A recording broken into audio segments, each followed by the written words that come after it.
Bồ Tát nói thuận theo tự nhiên là một loại phúc, hay đó là cảnh giới cao nhất của trí tuệ. Có một kẻ lang thang đi vào chùa, thấy Bồ Tát ngồi trên đài sen nhận cúng bái của mọi người. Anh ta vô cùng ngưỡng mộ.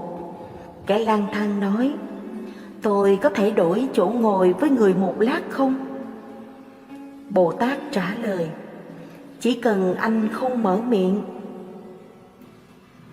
Kẻ lang thang ngồi lên đài sen. Trước mắt của anh là cả một ngày hỗn loạn ầm ĩ. Người đến phần lớn là cầu điều này điều kia. Anh vẫn cố gắng chịu đựng trước sau không mở miệng. Một ngày, một phú ông đến. Phú ông nói: cầu Bồ Tát ban cho con một đức tính tốt.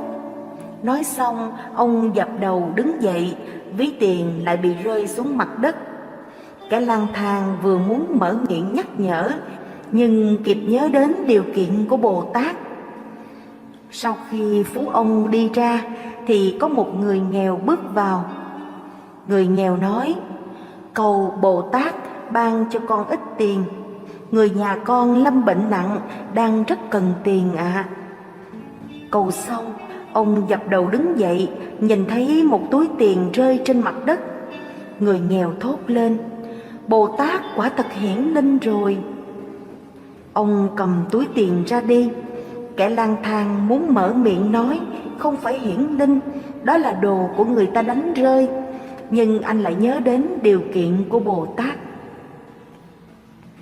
Lúc này, một người ngư dân đi vào. Ngư dân cầu xin: cầu Bồ Tát ban cho con bình an, ra biển không gặp sóng gió. Đoạn dập đầu đứng dậy. Ông vừa muốn đi, lại bị phú ông túm chặt. Vì túi tiền, hai người đánh nhau túi bụi. Phú ông cho rằng người ngư dân đã lấy túi tiền, mà ngư dân thì cảm thấy bị oan uổng, không có cách nào chịu đựng nổi.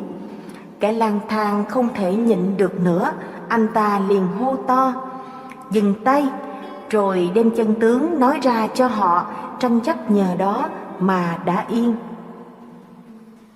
Lúc này Bồ Tát mới nói: người cảm thấy làm vậy là đúng chăng? Người hãy tiếp tục đi làm kẻ lang thang đi. Người mở miệng tự cho mình rất công bằng, nhưng người nghèo vì vậy mà không có tiền cứu chữa cho người thân. Người giàu không có cơ hội tu đức hạnh. Người ngư dân ra biển gặp sóng gió chôn thân dưới đáy biển. Nếu ngươi không mở miệng, mạng sống người nhà kẻ nghèo kia được cứu. Người giàu tốn chút tiền nhưng giúp người khác mà tích được đức. Ngư dân cũng vì dây dưa không cách nào lên thuyền tránh được mưa gió, có thể còn sống sót. Kẻ lang thang im lặng ra khỏi chùa. Rất nhiều sự tình, nó thế nào chính là như thế đó. Để nó tiến triển theo tự nhiên, kết quả sẽ tốt hơn. Khi đối mặt với sự việc, ai có thể biết rõ kết quả gì sẽ xảy ra chứ? Yên lặng và theo dõi diễn biến chính là một loại năng lực.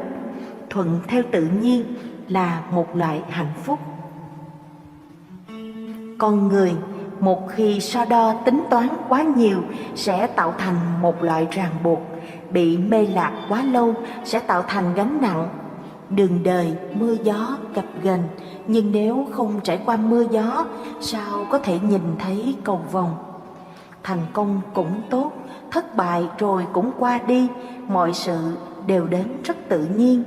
Đời người có hàng trăm hình dạng, tâm thái khác nhau, nhưng thuận theo tự nhiên là tâm thái thích hợp nhất.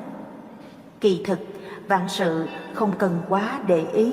Khi nắm trong tay thì nên quý trọng, một khi mất đi cũng đừng quá tiếc nuối. Quá quan tâm hay để ý quá nhiều sẽ khiến niềm vui trong cuộc đời giảm đi một nửa.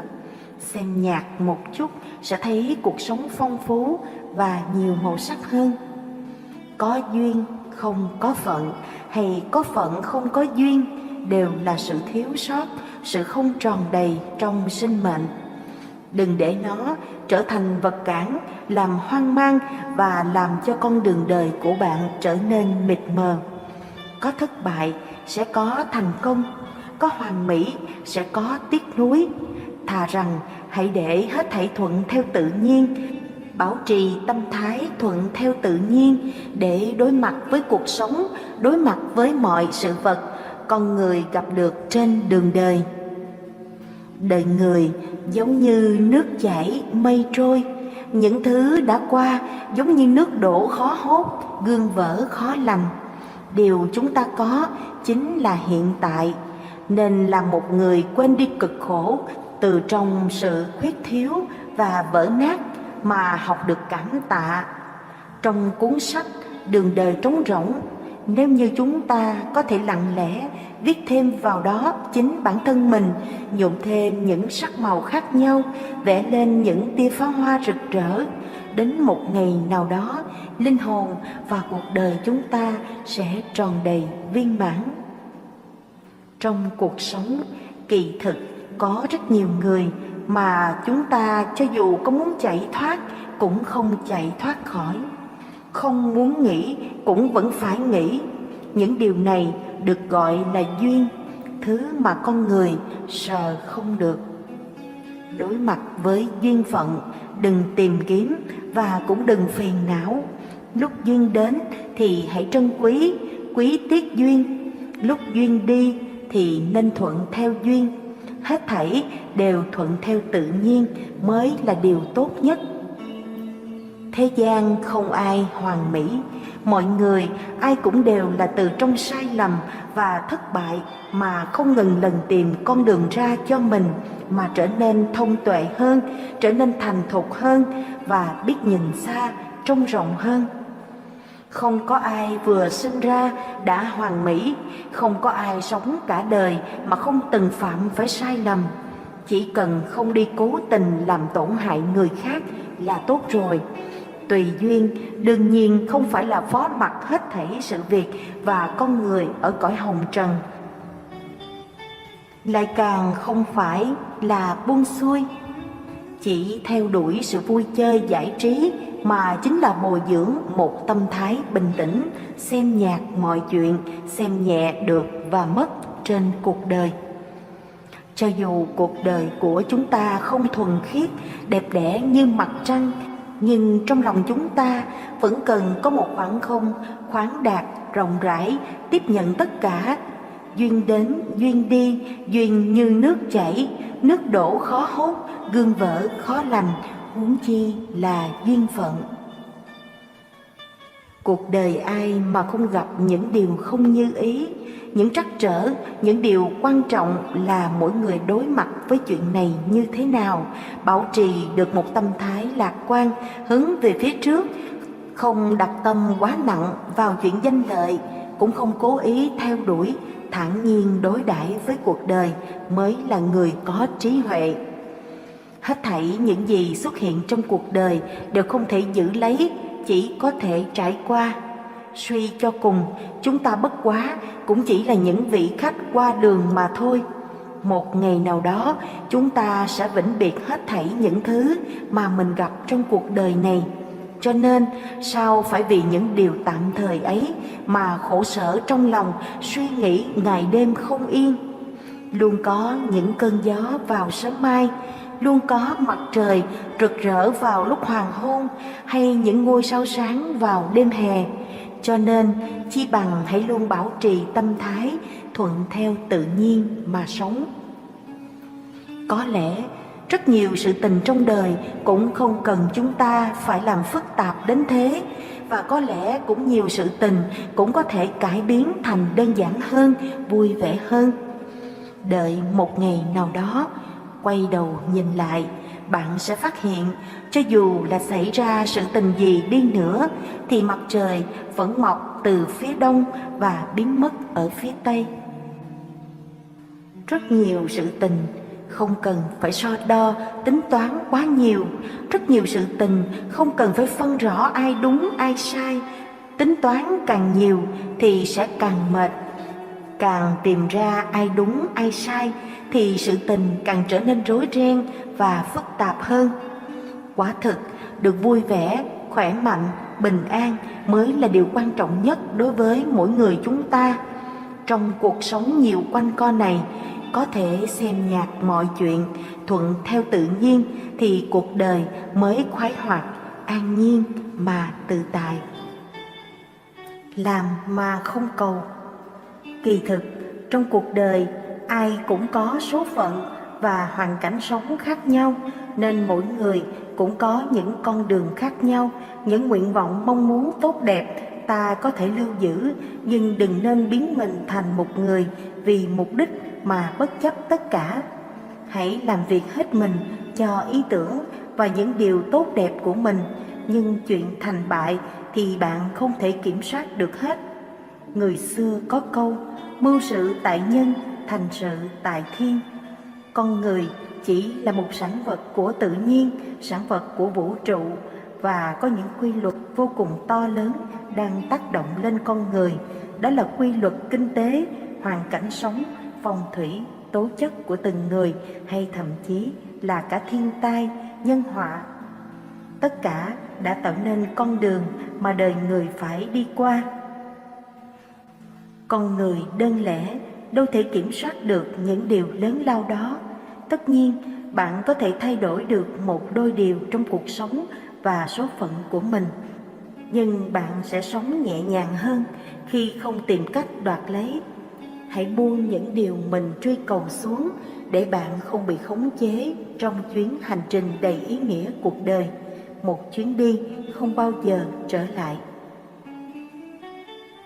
Buông bỏ sự ích kỷ và đố kỵ nhỏ nhen. Có những cuộc sống cơ hàn khắc khổ, cũng có những cuộc sống nhung lụa giàu sang. Những điều làm con người đau khổ phần lớn lại đến từ tâm lý bất bình, từ sự nhỏ nhen của bản thân, từ những điều bạn không bằng lòng trong cuộc sống. Vậy thì bạn chẳng phải nên mở rộng tấm lòng hơn sao? Người ta nói kẻ thù của đời người là chính mình. Quả là đúng như vậy. Ai vượt qua được sự ích kỷ của mình, người đó là người hạnh phúc nhất.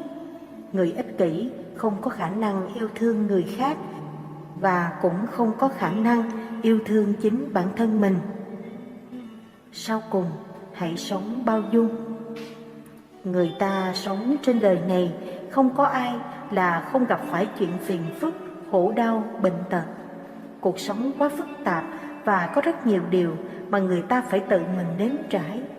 Phúc bất trùng lai, họa vô đơn chí. Họa phúc luôn xoay vần, mà cái đắng cay lại thường nhiều hơn vị ngọt. Ai đó từng nói, người hạnh phúc nhất là người cho đi nhiều nhất. Trong làng có ông họ Thôi Kiện, một kẻ cường hào, lẽ phải thuộc về ông nhưng lại bị xử thua. Ông Thôi bất bình phẫn uất muốn chết. Đêm về, ông mộng gặp lại người cha đã khuất. Người cha nói với ông rằng, lừa được người chứ không lừa được thần. Con người có đồng đảng, nhưng thần thì không. Oan khuất thế gian càng khổ, thì kêu oan với âm phủ càng dễ dàng. Hôm nay, những kẻ ngang ngược đắc ý, mười mấy năm nữa, trước tấm gương chiếu nghiệp, họ sẽ kinh sợ run lẩy bẩy chịu tội. Ta ở âm phủ làm trà lại, đã thấy sổ của phán ti rồi, còn tức giận làm gì nữa. Từ đó, thôi ông không còn oán hận, u sầu, phẫn uất nữa, cũng không nói lời nào về chuyện đó nữa. Nhân quả là tồn tại, thiện ác là có báo ứng. Cũng giống như chúng ta trồng dưa được dưa, trồng đậu được đậu. Mọi việc tốt xấu, thiện ác chốn nhân gian đều có nhân duyên. Con người sống ở cõi nhân gian cũng chỉ 100 năm, chỉ là chớp mắt trong thời gian dài đằng đẵng của vũ trụ trời đất. Nếu con người đến cõi nhân gian trong chớp mắt đó rồi tan biến, tự nhiên xuất hiện rồi tiêu tan, thì đâu cần sinh mệnh con người là anh linh của vạn vật, là kiệt tác của tạo hóa làm gì. Nếu con người chỉ là xương thịt xuất hiện rồi biến mất, tranh đấu, hưởng thụ, buông thả, ham dục, thì sẽ không còn việc ác nào mà không làm để thỏa mãn tham vọng cá nhân. Như thế, con người không bằng cả con vật, vậy đâu cần tạo ra con người. Con người làm gì có ý nghĩa để sinh tồn đâu. Con người đến với thế gian là để tìm đường giải thoát, trở về với thiên quốc. Xuống thế gian là xuống cõi mê, nên không biết được cội nguồn của sinh mệnh, không biết được đến với thế gian để làm gì, ý nghĩa nhân sinh là gì. Do đó cứ chìm nổi trong sáu nẻo luân hồi mà trả nợ nghiệp và tạo nghiệp mãi. Người xưa để lại lời răn dạy: thà tin rằng có, chớ tin là không. Tin nhân quả sẽ không làm điều ác, ít nhất cũng có đời sống đạo đức và an hòa. Mà nếu không có nhân quả luân hồi thì niềm tin ấy cũng khiến họ chẳng tổn thất gì. Còn những người không tin nhân quả, ắt sẽ buông thả phóng túng, chạy theo dục vọng mà trở nên sa đọa hành ác. Đến khi nhắm mắt xuôi tay, bao nhiêu của cải, danh vọng, người thân cũng đều phải bỏ lại và để lại tiếng xấu muôn đời. Còn nếu thật sự có nhân quả luân hồi thì điều chờ đợi họ sẽ khủng khiếp như thế nào. Câu chuyện cúng dường Trân Bảo. Lúc ấy, Đức Phật đang ở thành Vương Xá, nơi tên xá Trúc Lâm. Trong thành Vương Xá có một người thương chủ tên là Phù Hải, cùng với nhiều khách thương đi ra biển cả tìm châu báu. Người vợ còn trẻ trung, dung nhan xinh đẹp, sầu lo về nỗi chồng đi xa, đêm ngày mong mỏi cho được về sớm. Bà liền đến thờ thần ngoại đạo Na La Diên mà khấn rằng: như Ngài phò hộ cho chồng tôi an ổn mà về sớm, tôi sẽ dâng cúng các thứ vàng bạc châu báu mà báo ơn Ngài. Còn nếu chồng tôi gặp nạn chẳng về, tôi sẽ đem các thứ phân uế nhơ nhớt mà bồi trét lên tượng Ngài. Không bao lâu, chồng bà ta được trở về bình an vô sự. Bà liền sắm sửa các thứ châu báu vàng bạc cùng với một đoàn tùy tùng mang đến cúng thần Na La Diên. Trên đường đi, bà gặp Phật đang cùng với chư tỳ kheo đi khất thực trong thành. Từ xa trông thấy vẻ trang nghiêm của Phật với 32 tướng tốt, 80 vẻ đẹp, dáng đi uy nghi thanh thản, có hào quang rạng chiếu rực rỡ quanh thân. Bà liền sanh tâm hoan lạc vui mừng, muốn mang hết những châu báu vàng bạc mà dâng lên cúng dường. Những người tùy tùng liền cản lại nói rằng: vị này chẳng phải là thần Na La Diên. Nhưng bà chẳng nghe theo lời can ngăn ấy nữa, vì lòng bà rất kính mộ. Bà đến trước Đức Thế Tôn, quỳ xuống rồi tung hết những châu báu vàng bạc mang theo lên không trung mà cúng dường Ngài. Những vàng bạc châu báu ấy bay lên hư không, bỗng nhiên biến hóa thành một cái lọng báu bay theo che bên trên Phật. Người phụ nữ nhìn thấy sự thần biến như vậy, lòng bà sanh ra tinh kính sâu vững nơi Đức Phật, liền chí thành lễ bái mà phát lời đại nguyện rằng: con nhờ công đức cúng dường Phật hôm nay, nguyện trong đời vị lai sẽ được thành chánh giác, cứu độ chúng sanh như Phật ngày nay không khác. Khi bà phát nguyện như vậy rồi thì Đức Thế Tôn liền mỉm cười. Từ nơi trán giữa hai hàng lông mày phóng ra một đạo hào quang năm sắc chiếu khắp thế giới, hóa hiện đủ các màu sắc, bay quanh Phật 3 vòng, rồi lại theo chỗ trên trán Phật mà bay trở vào. Khi ấy, A Nan bạch Phật rằng: Như Lai là đấng tôn quý, chẳng vô cớ mà cười bao giờ. Này vì nhân duyên gì mà Phật mỉm cười, xin giảng giải cho được biết. Phật bảo A Nan: ông có nhìn thấy người phụ nữ cúng dường trân bảo cho ta hôm nay chăng? A Nan thưa: bạch Thế Tôn, con đã thấy. Phật bảo A Nan rằng: Người phụ nữ này trong tương lai không còn bị đọa vào các đường ác nữa, thường được hưởng những điều khoái lạc trong cõi trời người. Trải qua 3 tăng tỳ kiếp nữa, sẽ trở thành Phật, hiệu là Kim Luân Anh Lạc, hóa độ chúng sanh số lượng nhiều không thể tính đếm. Vì nhân duyên ấy mà ta mỉm cười. Các vị tỳ kheo nghe Phật thuyết nhân duyên này xong, thảy đều vui mừng tin nhận. Câu chuyện Phật cắt mình thế thịt chim bồ câu.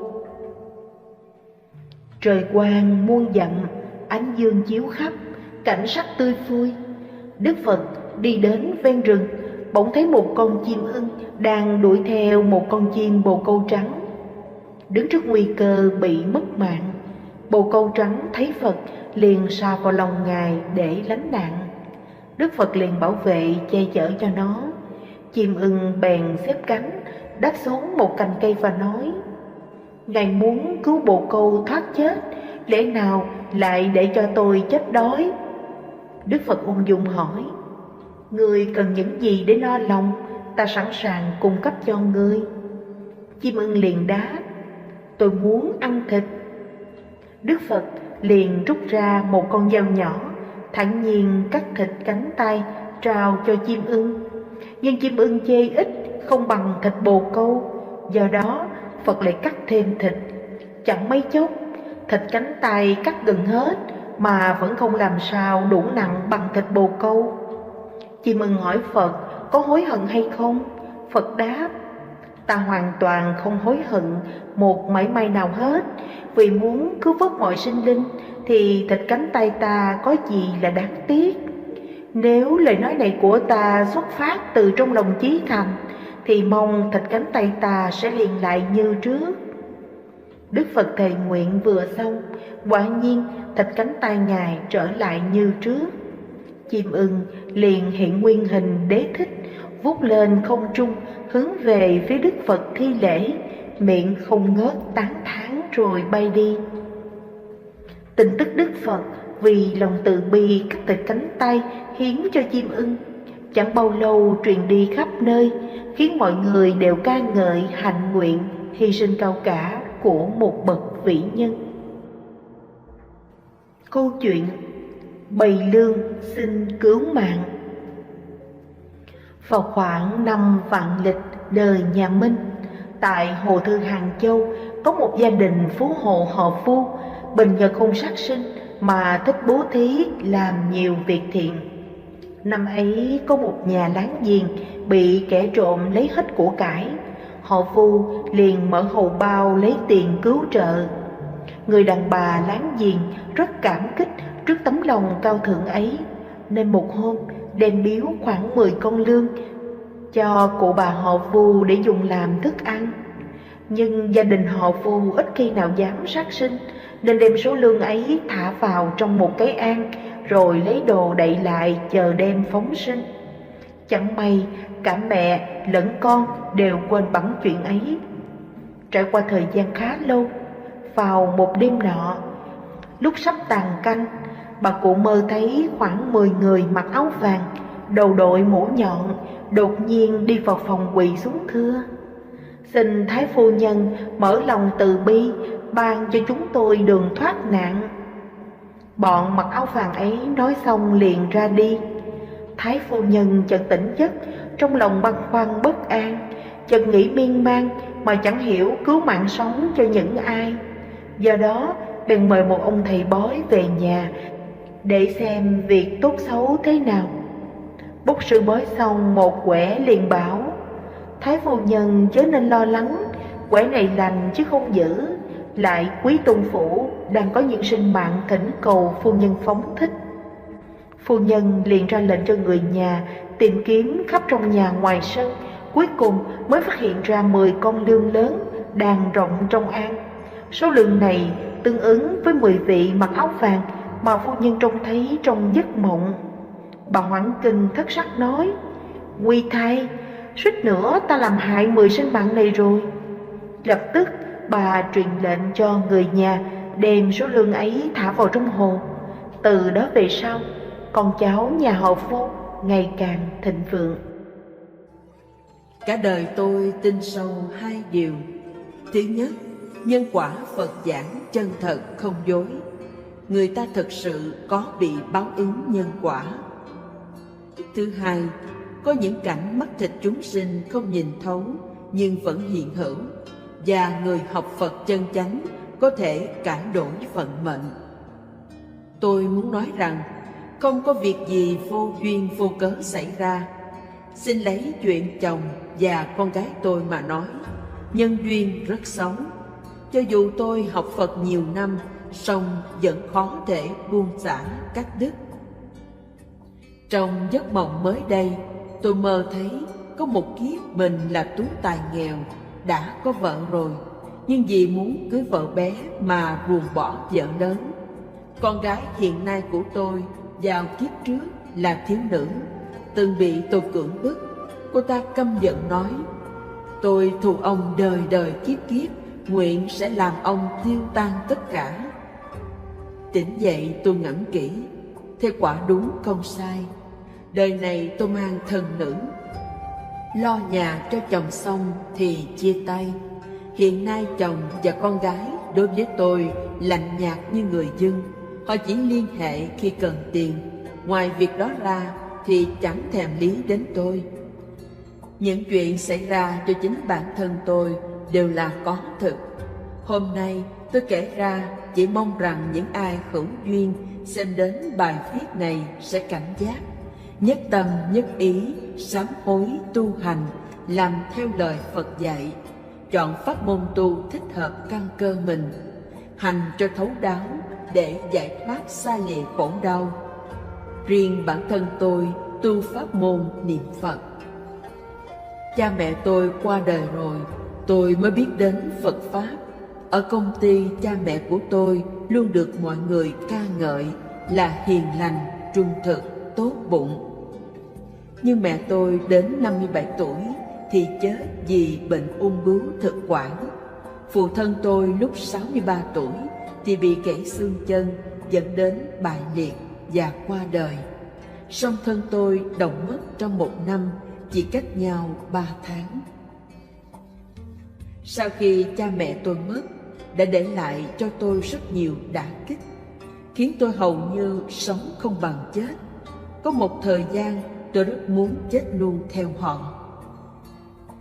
Trong tình huống tinh thần suy sụp như thế, tình cờ tôi biết đến Phật Pháp, thật là tri ân. Khi đó, sư huynh khuyên tôi nên tụng kinh Địa Tạng. Tôi nhất tâm nhất ý thực hành, không có bất kỳ tạp vọng nào khi tụng kinh. Tụng đến chỗ nàng Quan Mục độ mẫu thân, tôi cảm động vì lời thệ nguyện lớn lao của nàng, nên lệ tuôn đầm đìa, đồng thời lòng như dao cắt khi nghĩ đến song thân, đau đớn không muốn sống. Sau đó tôi mơ thấy Bồ Tát Quan Thế Âm bảo tôi: con đừng buồn thái quá, cha mẹ con lâm bạo bệnh qua đời là do nghiệp lực chiêu cảm. Bỗng nhiên tôi hiểu ra, do cha mẹ tôi sát sinh quá nặng. Mẹ tôi ưa giết gà, còn cha tôi ưa bắt cá, bắn chim. Trong kinh Địa Tạng đã tả đủ tướng trạng và tội nghiệp của người, trong đó có cha mẹ tôi. Lúc chưa biết Phật Pháp, tôi cũng đã đích thân chứng kiến. Lúc đó tôi còn cho là có lẽ do bệnh nằm lâu trên giường, bị tiêm thuốc mãi nên phát sinh ảo giác. Nhưng thực ra không phải thế. Đến sau này, khi tôi tụng kinh Địa Tạng, thấy tả cảnh oan gia trái chủ, giả biến làm thân nhân người mất, đến dẫn dụ họ đi, thì tự dưng đầu óc bừng tỉnh và hiểu ra.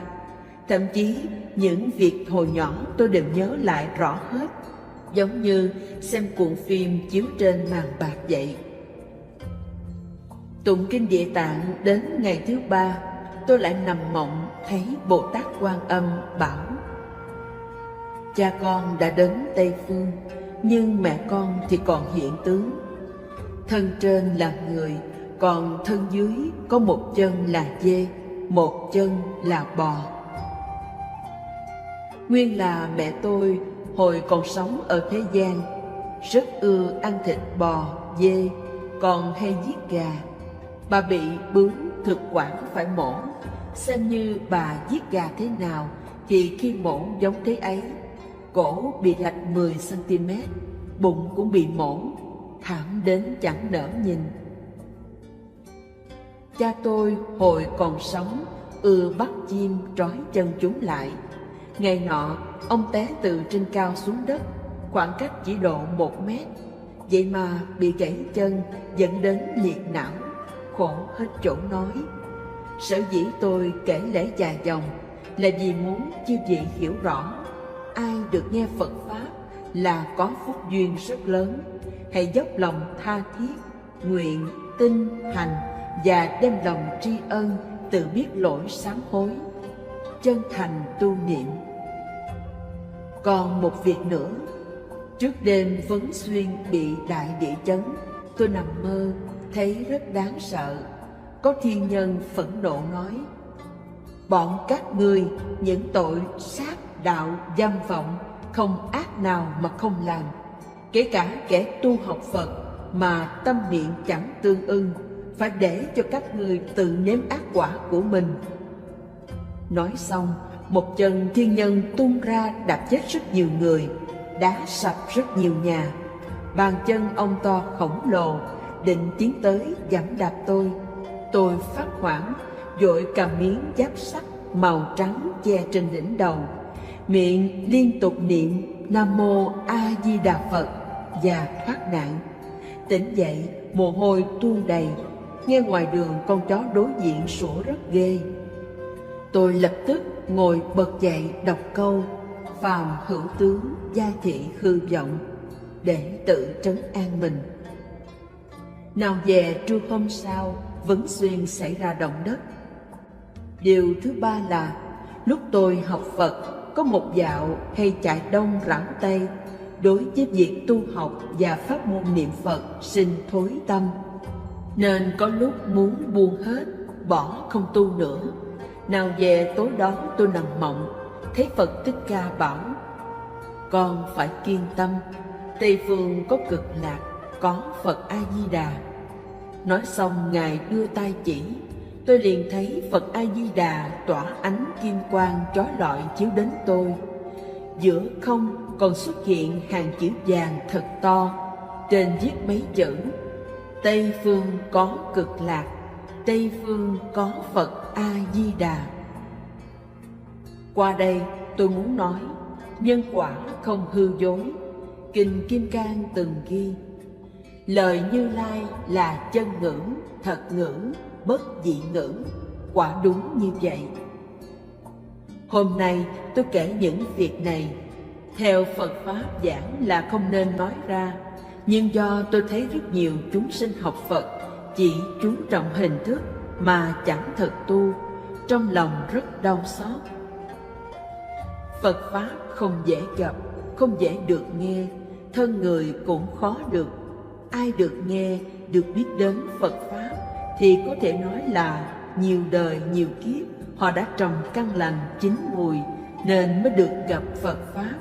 Đã gặp rồi thì nên tu tốt để báo đáp Phật ân. Nguyện đem công đức này hồi hướng cho tất cả, cầu cho tất cả oan thân trái chủ, những chúng sanh bị hại, đời này tâm hận chấp tiêu trừ, phúc huệ tăng trưởng, sớm vãng sinh thiện đạo. Cư sĩ Viên Chiếu. Nữ sĩ Viên Chiếu tụng kinh Địa Tạng đạt hiệu quả rất mau, vì cô không khởi tạp niệm. Khi tụng đến chỗ nàng Quan Mục độ mẫu thân, cô cảm động vì lời thệ nguyện lớn lao của nàng, lệ tuôn đầm đìa, lòng như dao cắt khi nghĩ đến song thân. Đây là hiếu tâm và sự đồng cảm với tâm tình của nàng Quan Mục. Do vậy mà Chiêu Cảm Bồ Tát Quan Thế Âm báo mộng, mô tả rõ cảnh trạng hiện thời của song thân cô. Đây là lý do vì sao có người mới tụng vài bộ thì đạt cảm ứng liền, có người lại chẳng thấy chi, là do có đủ thành tâm hay không thôi. Điểm thú vị là Kinh Địa Tạng tuyên dương ca ngợi Bồ Tát Địa Tạng và giảng rõ công hạnh thệ nguyện của Ngài. Nhưng lần này, vị Bồ Tát báo mộng lại không phải là Bồ Tát Địa Tạng, mà là Bồ Tát Quan Âm, chứng tỏ chư Bồ Tát luôn hữu tương liên kết, không hề phân biệt đùn đẩy trách nhiệm như phàm nhân. Phật ký thác chúng sinh cõi ta bà cho Bồ Tát Địa Tạng và yêu cầu Bồ Tát phải độ cho chúng sinh không đọa ác đạo cho đến trước khi Bồ Tát Di Lặc, vị Phật tương lai giáng trần. Đây là một trọng trách cực kỳ khó, vậy mà Bồ Tát Địa Tạng vẫn hứa. Phật từng xác nhận Ngài và chư Bồ Tát từng hóa thân trăm ngàn ức vào cõi ta bà độ chúng sinh. Chắc chắn Bồ Tát Địa Tạng vẫn phải tiếp tục độ chúng sinh như lời đã hứa với Phật, mà cách tốt nhất giúp chúng sinh không đọa cõi ác là giúp họ hiểu nhân quả để hành đúng chánh pháp, biết tự bảo vệ mình. Có điều khi chúng ta được tiếp xúc với hóa thân Bồ Tát Địa Tạng, ta vẫn không hề hay biết và chẳng nhận ra.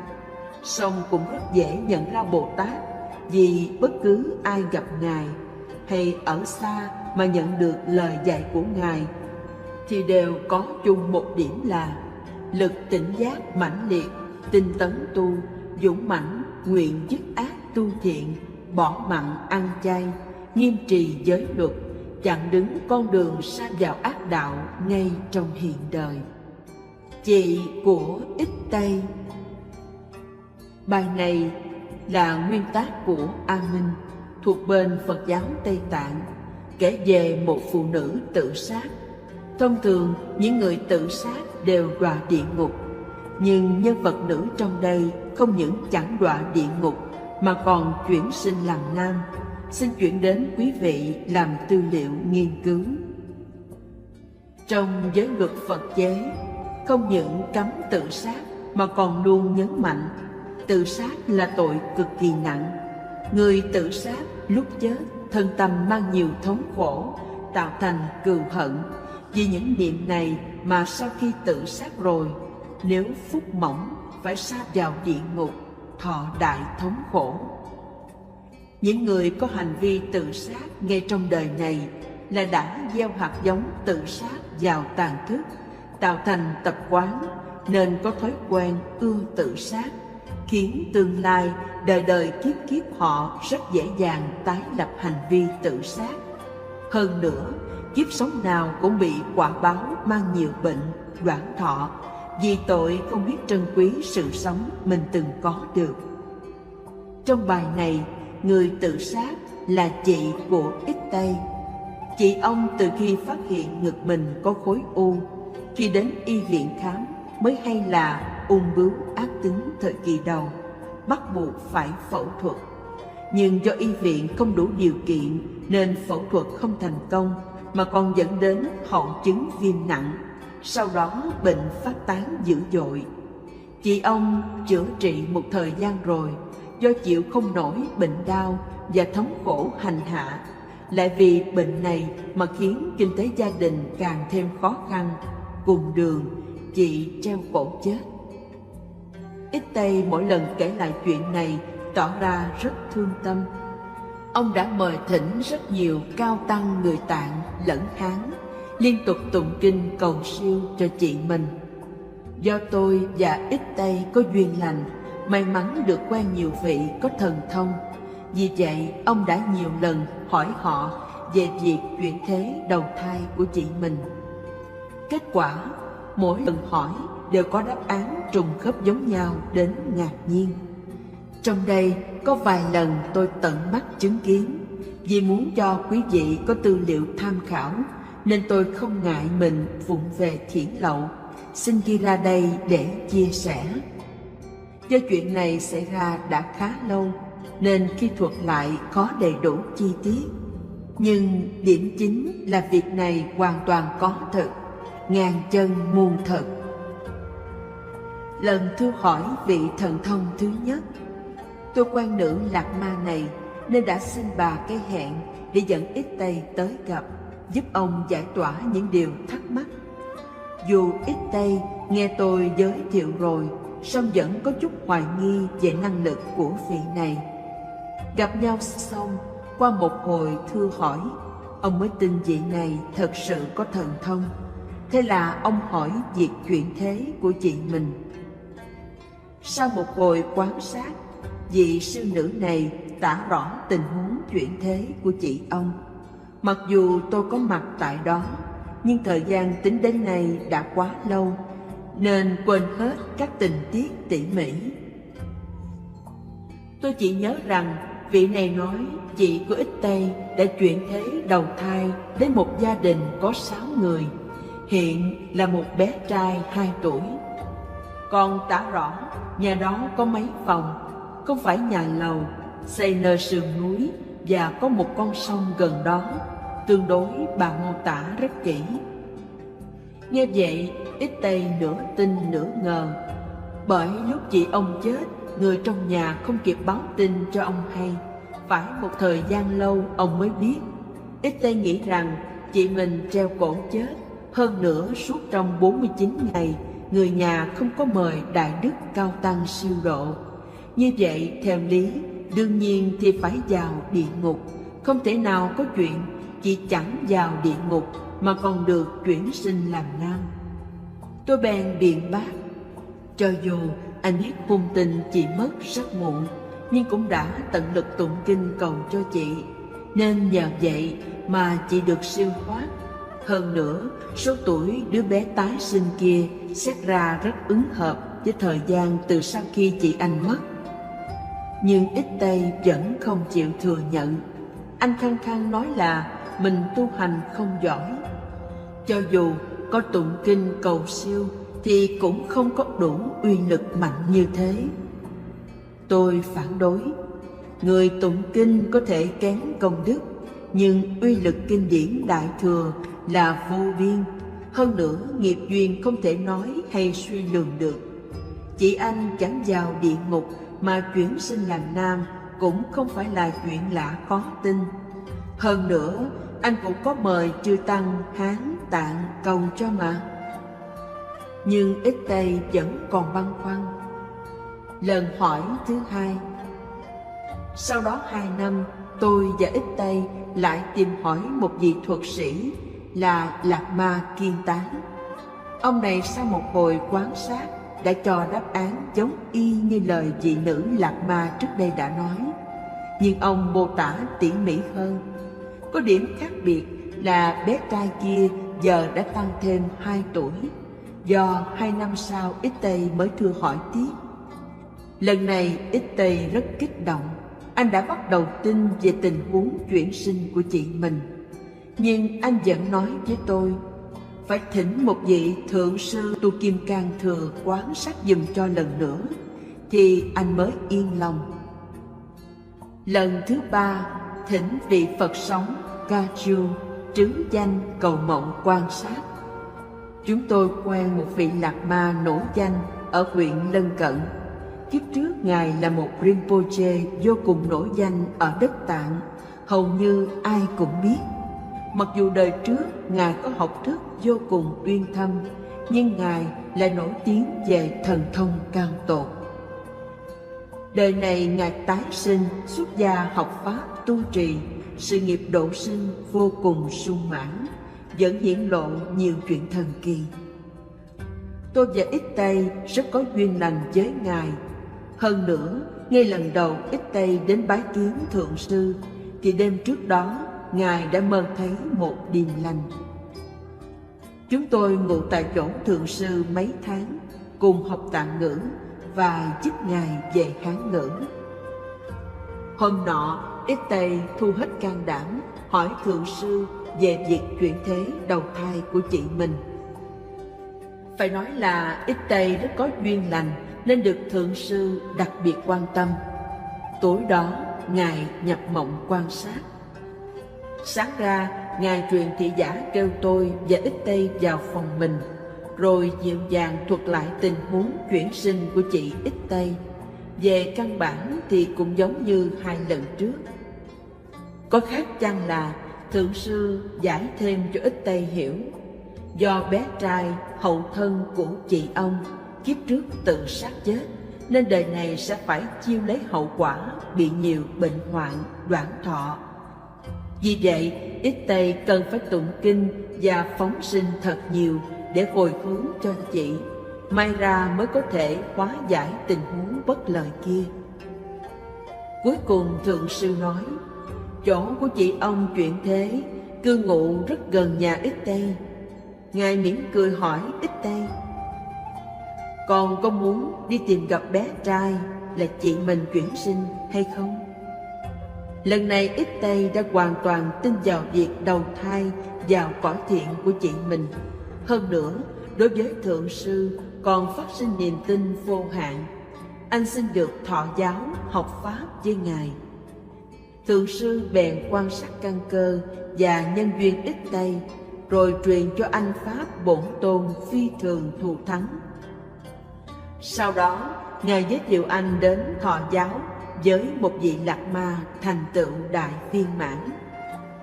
Thật không ngờ, vị thầy mà Ích Tây đến thọ pháp lại chính là sư Thiên Tán. Thực ra còn có mấy vị thượng sư khác nữa cũng đều giải rõ chuyện này, nhưng tôi chỉ kể bao nhiêu đây thôi.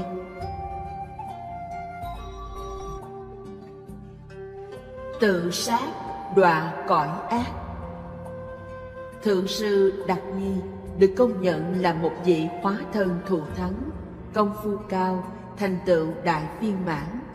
Thời thanh niên, Ngài trường kỳ bế quan khổ tu, chứng thực kiếp trước giác tỉnh tròn đầy. Bề ngoài, Ngài làm ra vẻ như là kẻ phong điên, nhưng có đủ thần thông tự tại. Ngài thường đem giáo pháp làm lợi chúng sinh hữu duyên. Mặc dù có thần thông, nhưng Ngài không hiển lộ cẩu thả. Chỉ khi quan sát cơ duyên kỹ càng rồi, Ngài mới thực hành bi hạnh lợi sinh.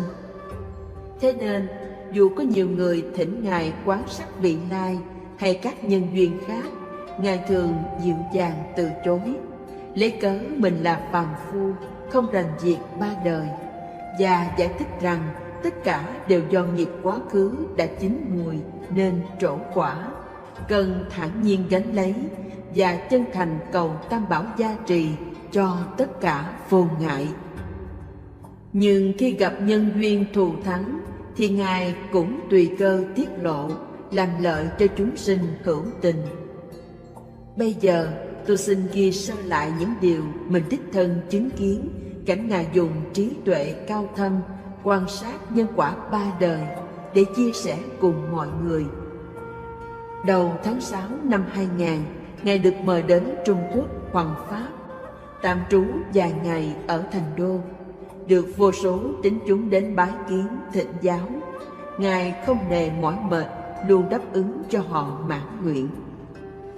Một chiều nọ, có cô X khoảng tuổi trung niên đến bái kiến thưa thỉnh, cầu Ngài quan sát, sanh dùng tình huống chuyển sinh của thân mẫu đã quá cố.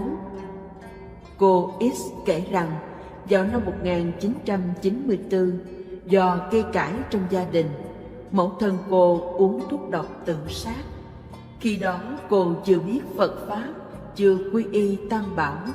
Do chẳng hiểu đạo nên không kịp thời làm siêu độ cho mẫu thân. Mấy năm sau, cô mới quy y Tam Bảo. Học hỏi giáo lý Phật và biết được người tự sát đa phần đều phải đọa địa ngục. Do vậy trong lòng hết sức lo âu, nên khẩn cầu Ngài quán sát siêu độ giùm. Sau khi tôi phiên dịch cho Ngài nghe xong, Ngài khai thị: ta là phàm phu, không thể quán sát mẫu thân con hiện thời ở đâu. Nhưng nếu như con phóng sinh 500 mạng, ta sẽ phụ gia công tu trì hồi hướng, người chết ắt có thể vãng sinh cõi lành. Cô X nghe vậy cảm ơn vạn phần, không ngừng hướng Ngài đảnh lễ, mắt tuôn lệ đầm đìa. Có lẽ nhờ khiếu tâm cô chiêu cảm, đại sư bỗng thốt ra lời giải rõ việc chuyển sinh của thân mẫu cô. Té ra mẫu thân người Ấn Độ của cô, sau khi tự sát rồi lập tức đọa vào cõi ác, sinh làm độc xà. Cứ thế trải qua nhiều kiếp sinh sinh tử tử, bà vẫn làm độc xà, chưa từng thoát ly thân rắn.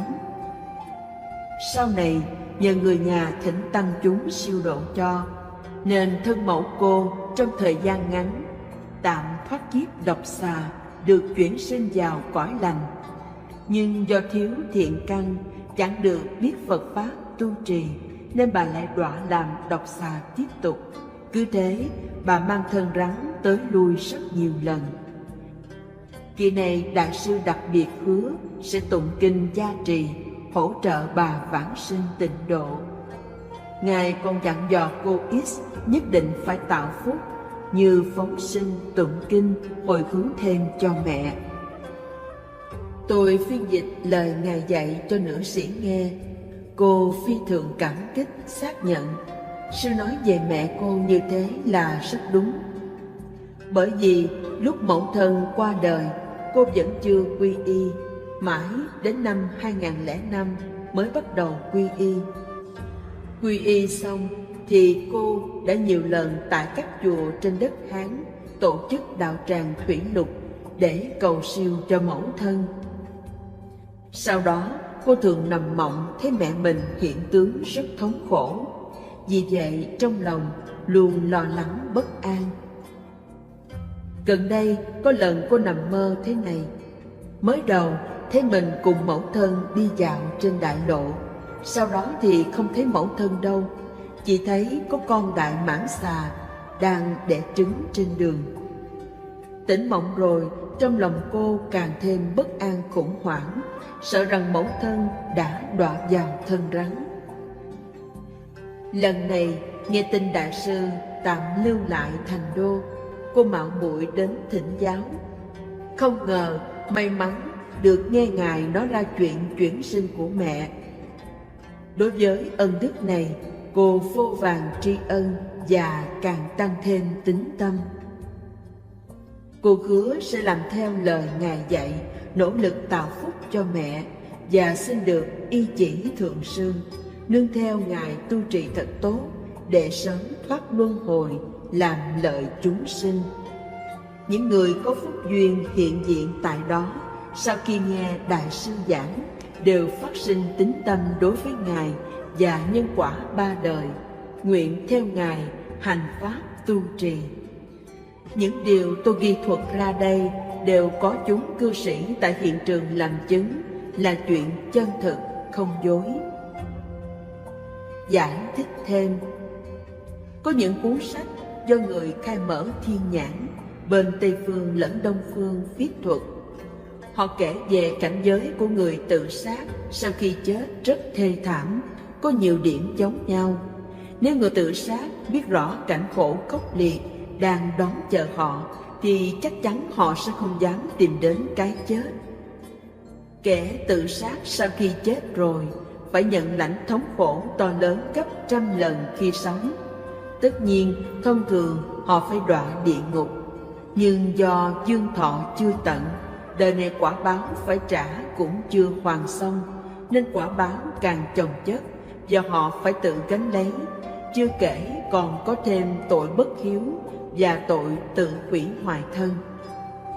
Sau khi người tự sát được định án xong, liền bị quỷ sứ đưa đến chỗ họ đã tự sát.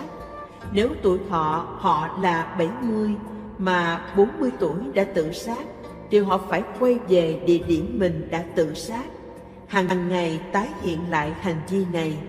Kẻ nhảy lầu thì mỗi ngày đều tại địa điểm đó tái hiện động tác nhảy lầu, nghĩa là phải diễn lại động tác đã tự sát của họ suốt 30 năm, cho đến khi hết dương thọ thì mới rời khỏi nơi đây và quay xuống địa ngục thọ báo. Mãn kiếp thì lên làm súc sinh hoặc người không bình thường hay tàn tật. Hơn nữa, họ còn bị nghiệp tự sát tiền thế một bề đeo đẳng, khiến họ đời đời kiếp kiếp ưa tự sát. Điều này rất đáng sợ, vì chủng tử tự sát đã đeo theo, ăn sâu vào tàn thức họ. Vì vậy, ngàn vạn lần bạn không nên tự sát, vì sẽ khổ vạn kiếp khó ngoi lên. Lạc Ma Đỉnh Quả Khâm từng nói, khi một người chọn tự sát, trừ việc thần thức phải đi theo ác nghiệp ra, họ tuyệt không có được lựa chọn nào khác. Chưa kể, họ có thể bị lệ quỷ khống chế, sử dụng lực sinh mệnh của họ. Lúc sống, đa số người đều cho rằng chết là hết, là kết thúc, là giải thoát khỏi mọi thống khổ. Họ hoàn toàn không biết rằng sau khi tự sát xong, họ sẽ khổ khốc liệt. Lúc này có hối hận thì cũng đã muộn. Những vong tự sát rất khó có được cơ hội sinh làm người, bởi thân người khó được mà họ lại chẳng biết trân quý, tự đi tìm cái chết, phụ bỏ thân người, phụ bỏ cơ hội sống nhân nghĩa lương thiện, phụ bỏ ân dưỡng dục của cha mẹ. Người tự sát còn gây ra nhiều ảnh hưởng xấu cho nhân gian, nên họ thường phải sinh vào cõi thú, không dễ mang thân người. Hướng Phật xin công tác. Tôi học Phật được mấy năm. Do gần đây con trai bị bệnh, tôi đã đem cháu đi chữa trị khắp nơi nhưng vô hiệu. Sau này tình cờ lên net nhìn thấy trang web Tiểu viện Sơn Tây của Phật giáo, tôi bèn thỉnh một cuốn kinh Địa Tạng đem về nhà đọc, với hy vọng biết đâu may gặp thuốc hay có thể cứu được con. Thế nhưng vừa mới lật vài trang đã thấy quá khó, do văn từ nhiều, lại là chữ phồn thể. Hơn nữa trong đây còn miêu tả rất nhiều loài quỷ thần, hoàn toàn trái ngược với thuyết vô thần và quan niệm của thế giới hiện đại mà tôi từng học trong trường. Đọc kinh không hiểu nên tôi rất muốn nghe giải thích. Vì vậy tôi bèn lên mạng tìm trang web giảng giải kinh của Sư Tịnh Không. Kể từ đó tôi được lợi rất nhiều. Rõ ràng nhất là sức khỏe tôi được cải thiện tốt hơn. Trước đây tôi theo phong trào giảm cân, ăn kiêng nhưng không giảm mập, còn khiến bao tử, ruột bị bất ổn. Trong người nóng, sinh chứng bí tiểu, không còn khí lực, sức khỏe rất tệ. Tụng kinh được mấy năm, tôi thấy sức khỏe mình chuyển tốt hẳn lên. Đặc biệt là bệnh của con trai. Khi ở trong thành, tôi vô phương chữa trị chứng co rút của cháu. Lúc về quê thì tình cờ gặp một vị đông y vô cùng hiền thiện. Trải qua gần 1 năm chẩn trị, bệnh tình thằng bé hồi phục hết 9/10. Đây cũng là động lực khiến tôi càng kiên trì tu học Phật. Năm nay, vì lý do cá nhân, tôi nghỉ việc, ở nhà ngót 6 tháng. Sau đó tôi quyết định đi tìm việc mới. Nhưng một kẻ không có sở trường chuyên môn như tôi, lại ở vào độ tuổi trung niên, không có tài gì vượt trội lớp trẻ, nên tôi có cảm giác nếu không khéo sẽ bị xã hội đào thải. Bởi vào những năm 2008, 2009, các thế hệ hậu bối nhân tài xuất hiện đầy, nên một phụ nữ trung niên như tôi muốn tìm được công tác thích hợp không phải là chuyện dễ. May mà tôi được nghe Phật Pháp, gặp thầy chỉ dạy, nên hiểu tất cả đều là nhân duyên. Vì vậy mà có thể quẳng gánh ưu tư để vui vẻ sống. Trong lúc lên net tình cờ, tôi nhìn thấy các pháp hữu huynh đệ khác cũng đăng tin trao tìm việc, xem rất hay, lạ và thú vị. Thế là tôi cũng bắt chước tự thảo một tờ đơn tìm việc như sau. Tôi rất mong tìm được việc theo tiêu chuẩn: 1. Chánh nghiệp, chánh mạng. 2. Chỗ làm gần nhà để có thời gian học Phật. Xin phát nguyện: 1. Mỗi một cử tâm động niệm đều luôn cẩn thận, nguyện đoạn ác tu thiện, cầu sinh tịnh độ. 2. Hàng ngày xin tụng một bộ kinh Vô Lượng Thọ, niệm Phật từ 1 tiếng đồng hồ trở lên, lạy Phật 100 lễ. 3. Nếu có được công tác rồi thì mỗi tháng sẽ trích ra 20% thu nhập dùng làm từ thiện, in ấn, phóng sinh, cứu bần, vân vân. Tờ nguyện vọng công tác tôi viết giản đơn, bởi vì thấy mình không có phúc báu nên chẳng dám đòi hỏi nhiều, chỉ mong được chỗ làm gần nhà, có thời gian chăm sóc gia đình và tu học thì quý rồi. Tờ đơn tìm việc viết xong, tôi cứ theo công khóa ấn định trong đó mà thực hành. Nếu có thông báo tuyển người thì sẽ thấy trên mạng. 2 tuần trôi qua chưa có kết quả gì. Đến tuần thứ 3 thấy trên mạng có nhà nọ thông báo tuyển dụng, nhưng xem lại điều kiện tôi thấy không hợp với mình nên chẳng xin vào. Lại mấy ngày trôi qua có đơn vị nọ thông báo tuyển dụng, tôi thu hết can đảm viết đơn xin việc gửi đi. Nào ngờ được công ty hồi đáp, mời đến gặp mặt thử. Sau đó tôi vào sở làm như hiện nay. Sáng 9 giờ, chiều 5 giờ, chỗ làm cách nhà 45 phút lái xe, y như tâm nguyện mong muốn của tôi, vì đây là công tác giúp đỡ người thuộc chánh mạng, chánh nghiệp. Tôi nhớ đến lời sư Tịnh Không từng nói, trong Phật môn có cầu tất ứng. Nếu cầu bất ứng, vấn đề là do nơi chúng ta. Hiện tại tôi đã đi làm việc được 2 tháng rồi. Xin cảm ơn chư Phật, Bồ Tát, Long Thiên, Thiện Thần, cảm ơn chư Pháp Sư đã hết lòng dạy dỗ con. Đệ tử Tam Bảo, ngày 10 tháng 1 năm 2016. Tâm sự người vợ. Bài tự thuật này là của Viên Viên, hội viên đoàn Tâm Thượng Liên Hoa. Chị ngày xưa đã trải qua kinh nghiệm thống khổ tận cùng. Sau đó may gặp thiện tri thức, chị phát tâm sám hối, tu trì, sửa lỗi và từng bước mài luyện tâm. Đến nay chị hoàn toàn thay đổi, được hoán cốt trùng sinh. Sau đây là lời kể của chị. 1. Tự làm tự chịu. Lúc còn là thanh nữ ở nhà, tôi sống rất bất hiếu. Do phụ thân có tính nóng nảy, khi vui thì cư xử tốt với mẹ con tôi, nhưng hễ lên cơn giận thì không đánh cũng là quát tháo mắng chửi, khiến tôi mang cảm giác sống không an toàn. Tâm tư luôn bị áp chế kìm nén. Do vậy mà tôi thường tránh mặt phụ thân, hiếm khi chịu trò chuyện cùng ông. Hễ vừa thấy ông là tránh ngay. Tôi không hề nghĩ đến cảm thọ của cha, không hề biết điều này sẽ làm ông tổn thương, khó chịu.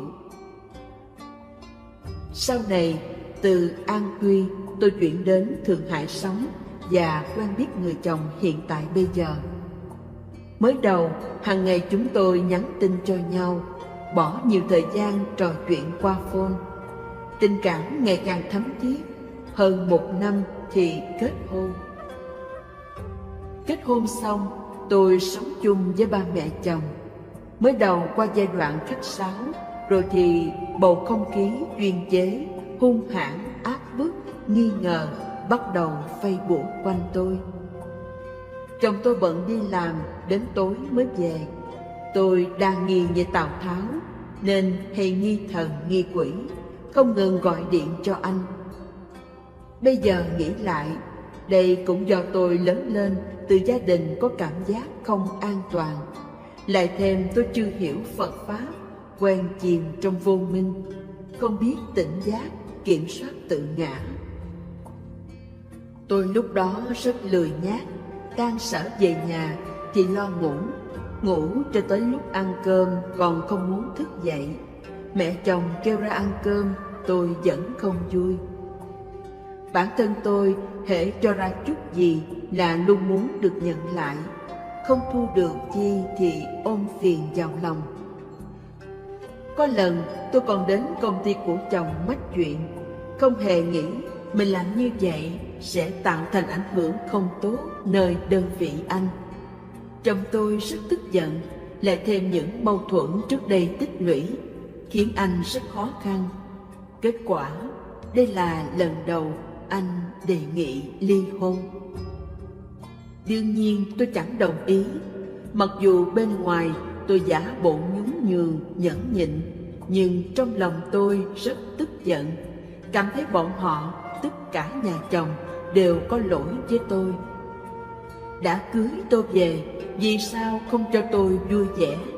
Mặt mày tôi cả ngày u sầu, nhất là mỗi khi nhìn thấy mẹ chồng thì hận không được lập tức chạy về phòng đóng cửa lại ngay. Lúc ăn cơm, chồng tôi là khó khăn nhất, vì phải ngồi giữa hai người đàn bà nghịch nhau nên sắc mặt rất khó coi. Vì vậy mà anh về nhà càng lúc càng muộn, chuyện đi vắng du ngoạn ngày càng nhiều, khiến tôi oán khí trong lòng ngày càng lớn. Kết hôn được hơn 1 năm, tôi sinh ra đứa con gái.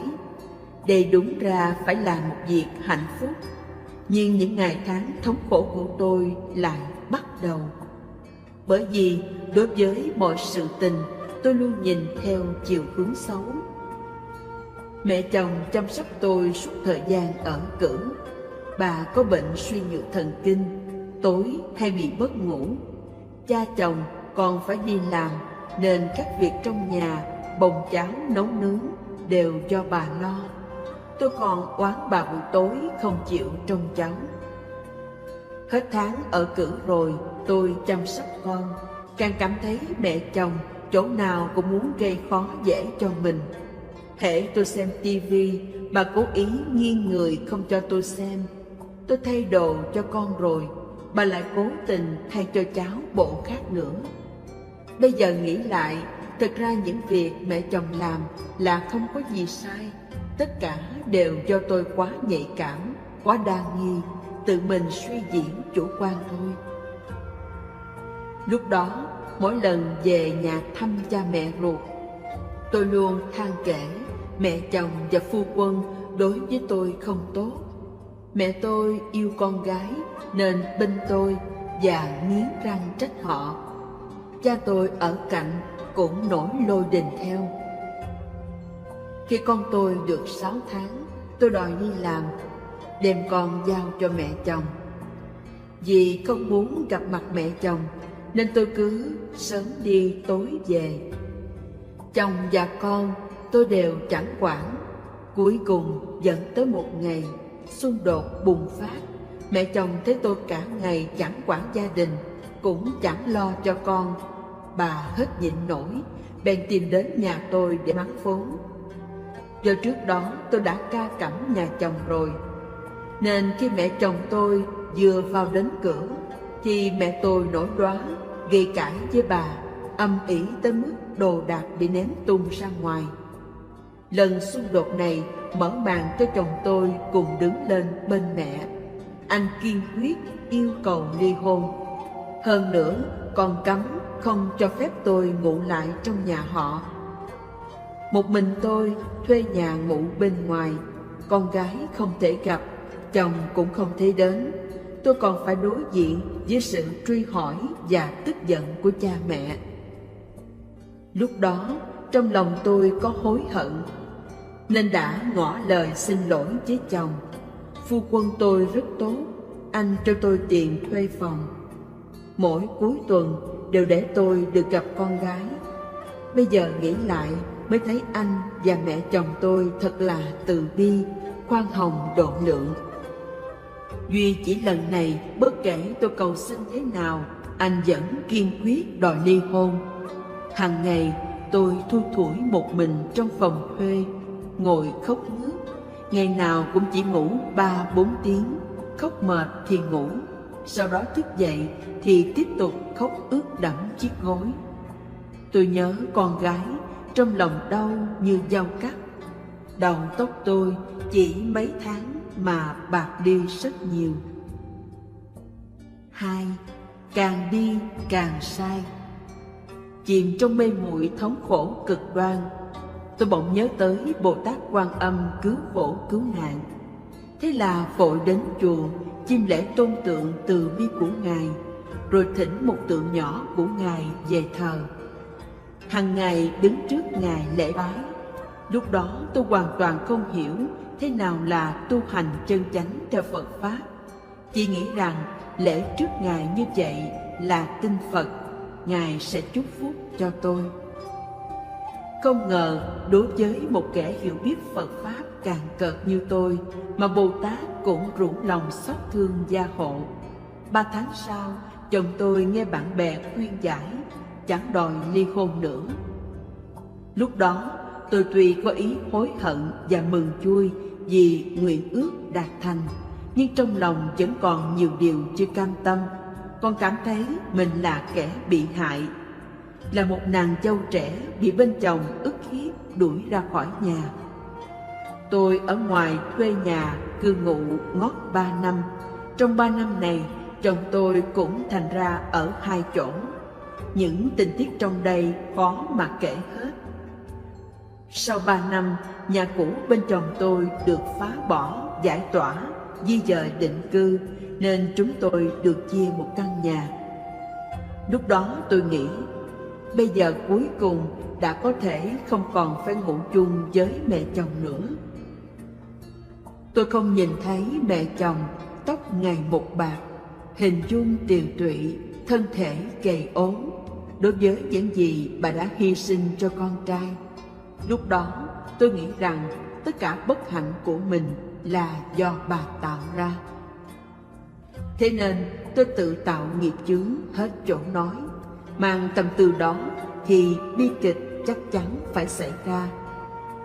Trong thời gian sửa sang nhà mới, chồng tôi để tôi quản lý phụng lo. Nhưng tôi bất kể, tôi chỉ chăm chăm nhìn vào một điều là trên giấy tờ nhà có viết tên tôi hay không. Chồng tôi nói muốn làm giấy tờ nhà thì nội giao tế chi phí cũng tốn mấy vạn. Hiện tại anh chưa có đủ tiền nên khuyên tôi hãy đợi mấy năm nữa hẳn làm giấy, không cần phải gấp. Tôi nghe anh nói vậy rất tức giận, bắt đầu nghi ngờ anh. Tôi không thèm nấu cơm cho anh ăn. Hằng ngày chiến tranh lạnh, con gái tôi cũng không thèm quản. Trong óc tôi toàn chỉ nghĩ anh chẳng làm giấy tờ nhà chính là không thực lòng sống với tôi. Càng nghĩ càng tức, ôm đầy sầu muộn. Dường như khí giận khiến tôi bị ưu bướu tuyến sữa. Khi đi khám thì tế bào đã biến dị, phải chữa hóa trị đan xen. Bác sĩ nói để muộn 6 tháng sẽ khó trị. Trong một lần chồng tôi muốn ăn cơm mà tôi không thèm nấu, nên xảy ra xung đột. Anh nhìn hết nổi đã ra tay đánh tôi. Tôi liền báo cảnh sát. Sau đó tôi càng nghĩ càng uất, bèn đến hội phụ nữ than oán mẹ chồng do chẳng nghĩ đến hậu quả. Trong lúc bực tức, tôi tìm đến đài truyền hình, rêu rao trên tiết mục hòa giải, kể oán mẹ chồng đủ điều, gây ra ảnh hưởng và tai tiếng cực xấu cho mẹ chồng. Bây giờ nghĩ lại, đúng là lúc đó tôi không bằng cầm thú. Thuở tôi và chồng mới quen nhau, anh từng khuyên tôi đi học kế toán và sắp xếp cho tôi đến công ty bà con anh để học, giúp tôi biết rành việc sổ sách. Kết hôn rồi thì anh tài trợ cho tôi học đại học tài chính. Sau đó nhờ có mẹ chồng giúp trông con nên tôi mới toàn tâm toàn ý học thành tài. Khi mẹ ruột tôi bị bướu bao tử, chồng tôi đã lo giúp cho bà nhập viện, tìm bác sĩ hay chữa trị, mua thuốc. Việc mua thuốc men lúc đó khó khăn, dù có tiền cũng khó mua được. Mẹ chồng còn giúp tôi tìm phòng thuê hạ giá, để cha mẹ tôi xuất viện rồi có thể cư trụ an lạc. Tất cả đều là đại ân đức, nhưng tôi lại đối với họ thế này. 3. Gặp Phật Pháp được trùng sinh. Do vụ đứng tên giấy tờ nhà và con gái đi học mà tôi xảy ra tranh chấp không ngừng với chồng, cộng thêm những uất ức oan khuất trước đó, nên trong cơn tức giận không nghĩ đến hậu quả. tôi đã đến pháp viện đệ đơn ly hôn. Khi chồng tôi nhận được giấy tòa đòi, liền tìm tôi bàn bạc, nhưng tôi tránh mặt, chẳng thèm nói chuyện với anh. Bây giờ hồi tưởng lại, lúc đó tôi thiệt vô minh hết chỗ nói. Do tôi luôn có cảm giác không an toàn, cộng thêm bản tính hay cho mình là trung tâm. Thực ra tôi cần tiền, cần nhà, cần con, chứ không hề muốn ly hôn. Tôi chỉ muốn chồng quan tâm tới mình, nghe mình mà thôi. Trong thời gian đó, tôi đúng là sống không bằng chết. Nghĩ lại mình trước đây vốn là một cô gái thuần khiết, bị cả nhà họ áp bức đến nỗi biến thành như thế này. Thế nhưng vì sao lại đến nước này? Làm thế nào mới đúng? Sâu thẳm trong đáy lòng tôi có cảm giác mình làm vậy là không đúng, nhưng lại không tìm ra đáp án. Trong thống khổ mê muội, tôi lại đến chùa lễ Bồ Tát. Vẫn là giống như trước đây, tôi cứ khấu đầu lại cầu Bồ Tát gia hộ, chỉ điểm phá mê. Lần này tôi tiến thêm một bước là kết duyên cùng Phật Kinh. Một cuốn thiện thư, không phải kinh Phật, ngày đó hấp dẫn tôi. Ngoài bìa có đóa sen trang nhã. Tôi nhìn rất ưa, đó là cuốn Tâm Thượng Liên Hoa Thứ Đệ Khai tập 6. Mỗi câu chuyện trong sách thu hút hấp dẫn tôi, khiến tôi đọc đi đọc lại ngót mấy lần. Nhất là trong đây có một bài viết của một người vợ có cảnh ngộ giống hệt như tôi. Nó lên nỗi niềm thức tỉnh giác ngộ, tự nhìn ra lỗi. Tôi cảm thấy mình thua xa cô vợ kia, vì cô ta phản tỉnh thật là sâu sắc. Tôi nghĩ đến những điều mình đã làm, lương tri bắt đầu thức tỉnh. Sau khi về nhà, tôi ngồi kiểm điểm lại bản thân một hồi, rồi bật khóc to. Lần này không phải là khóc vì oan khuất, mà vì cảm thấy mình có lỗi với người quá nhiều, thật quá nhiều đi. Tôi là kẻ vô ân, những gì người làm cho mình thì luôn cho là lẽ đương nhiên. Tôi sống không có trách nhiệm với cha mẹ ruột lẫn cha mẹ chồng. Là con không tròn hiếu đạo, là vợ không tròn bổn phận. Nhìn góc độ nào tôi cũng đều không tốt. Khi tôi nhận ra mình đã sai quá mạng thì vội vàng đi rút đơn kiện lại. Nhưng đã muộn. Tôi vừa rút đơn thì chồng tôi cũng đã nộp đơn khởi tố, còn dứt khoát bảo tôi: anh đã tha thứ cho tôi vô số lần, nhẫn nhịn tôi vô số lần, anh chịu đựng quá đủ rồi, nên kiên quyết ly hôn. Bây giờ tất cả xem như vô phương cứu chữa. Tôi cảm thấy mình thực tại quá thống khổ, không ai có thể hiểu thông cảm cho. Thế là ngay trong ngày xét xử, tôi uống hết một liều thuốc ngủ, viết một phong thư tuyệt mệnh, rồi nằm trên giường liệm đi. Trước thời gian tự sát, tôi được Liễu sư tỷ dìu dắt hướng dẫn đến chùa kết duyên với kinh Địa Tạng. Ngày nào cũng tụng, hy vọng Bồ Tát từ bi không bỏ rơi tôi. Đồng thời tôi cũng cố gắng tham gia đội liên hoa. Trong ngày cuối cùng, tôi có biểu lộ ý nghĩ lìa bỏ thế giới này. Sau đó tôi được biết, trong suốt 2 ngày tôi hôn mê, các pháp hữu trong đội luôn tụng kinh niệm Phật hồi hướng cho tôi. Các đồng nghiệp bạn thân thấy tôi 2 ngày rồi không tới sở làm, mà liên lạc tôi cũng không được, nên họ lo lắng cùng tới nhà tôi thăm thử. Phát hiện tôi đang hôn mê bất tỉnh, nên vội chở tôi đến y viện cấp cứu. Đúng là chư Phật Bồ Tát không hề bỏ rơi tôi, nhờ vậy mà tôi được cứu sống. Mấy ngày trước khi tự sát, tôi từng gửi tiền phóng sinh cho đoàn Liên Hoa. Có lẽ nhờ ý thiện muốn mở con đường sống cho loài vật, mà trong vô hình cũng đã mở sinh lộ cho chính tôi. 4. Bắt đầu chuyển đổi. Phu quân tôi yêu cầu khởi tố ly hôn, song do tôi tự sát nên bị hoãn lại. Thế nhưng việc gì đến phải đến, không thể do tôi thực sự nhận ra sai lầm mà cứu chữa được ngay. Tại pháp đình, dù tôi khóc lóc van xin thế nào, chồng tôi vẫn lạnh như băng, không mảy may xúc động. Anh thẳng thừng nói, không còn chút cảm tình nào với tôi. Lời lẽ lạnh lùng, ánh mắt băng giá càng khiến tôi khóc ngất. Tôi kiên quyết không đồng ý ly hôn. Lúc đó, tòa cũng không phán ly hôn, chỉ bảo tôi có cố níu kéo cũng vô nghĩa thôi. Nếu sớm biết có ngày nay thì ban sơ đừng làm vậy. Hôm đó tôi khóc sướt mướt cho đến khi về tới nhà, vẫn còn khóc mãi, khóc đến không còn sức để khóc nữa, thì nằm chết dí trên giường mà rên rỉ. Trong thời gian này, một mình tôi cô lẻ ngủ tại căn nhà mới. Chồng và con tôi ở bên nhà chồng. Phu quân hầu như không nói chuyện cùng tôi, có nói gì thì chỉ là yêu cầu ly hôn. Tôi chỉ có thể gặp con gái mỗi cuối tuần một lần. Tinh thần và sức khỏe tôi cực kỳ tồi tệ. Mặt mày ảm đạm, không còn chút sinh khí. Mỗi lần con gái gọi điện tới nói nhớ mẹ, tôi đều khóc, khóc đến không còn sức để khóc.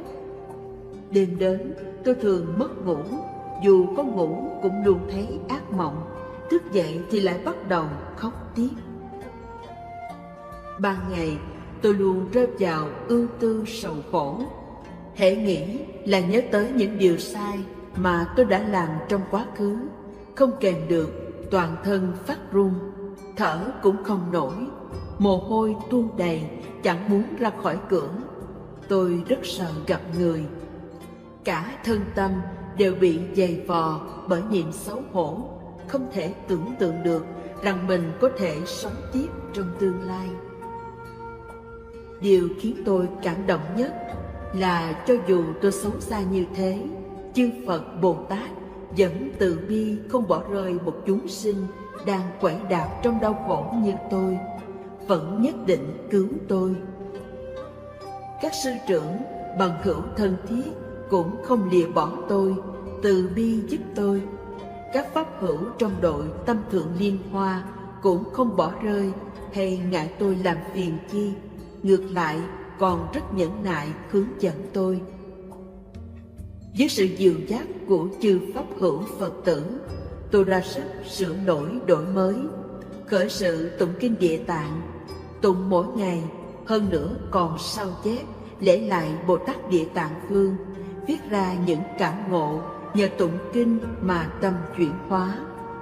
Ở trước chư Phật Bồ Tát, tôi thành tâm ăn năn sám hối những lỗi sai của mình, phát nguyện sửa đổi đổi mới.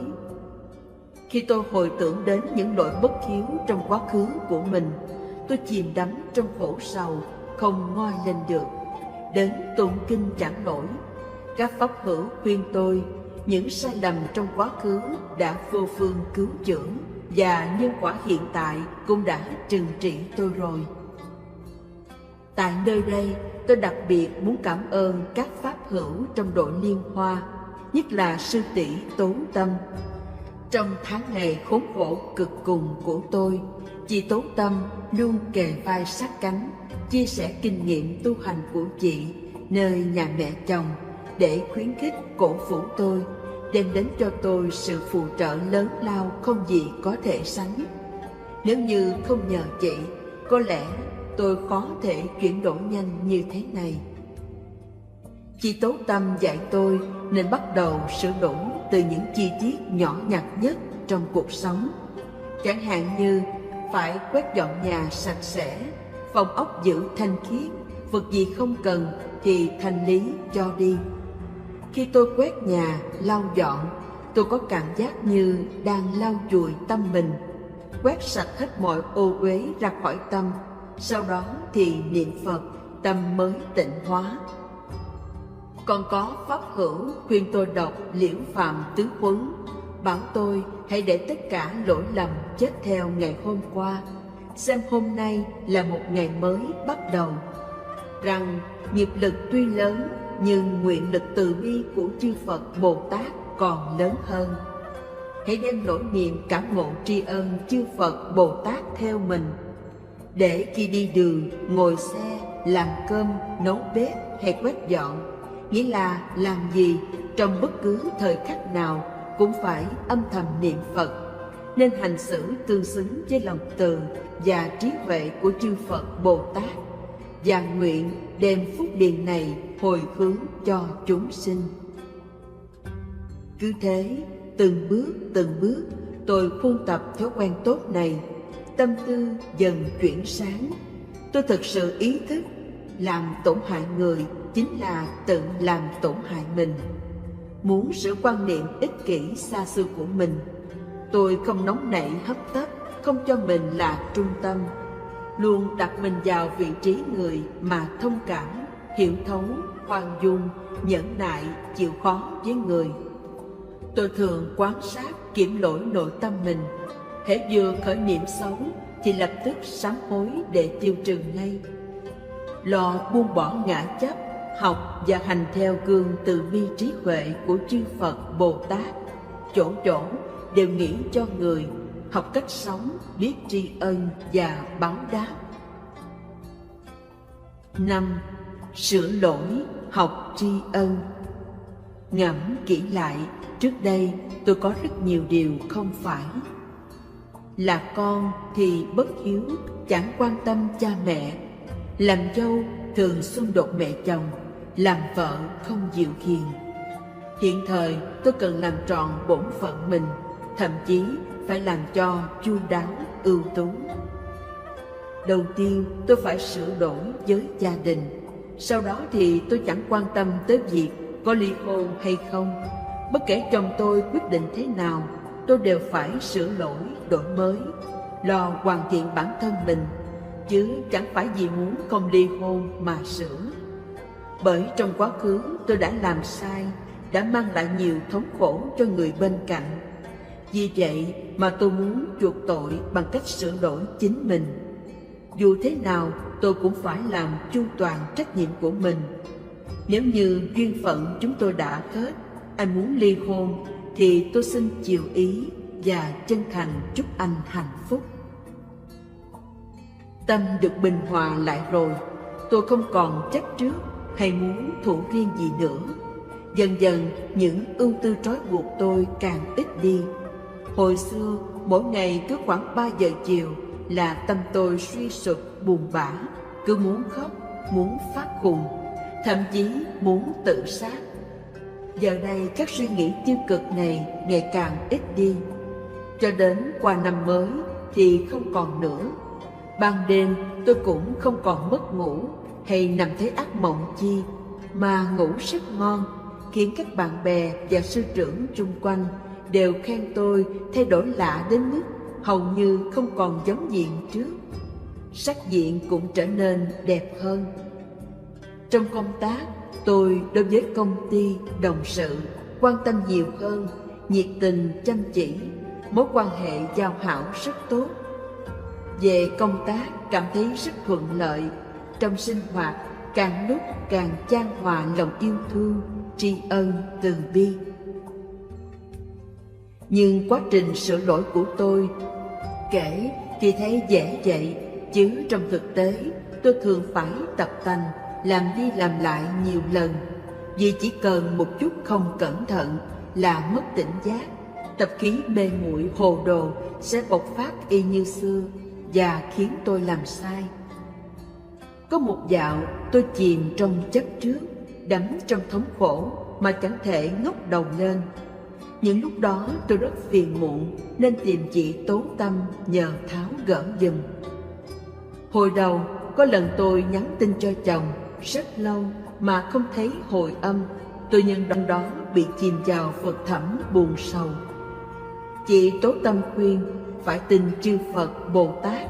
Chị bảo tôi tụng 21 biến tâm kinh để dừng vọng niệm.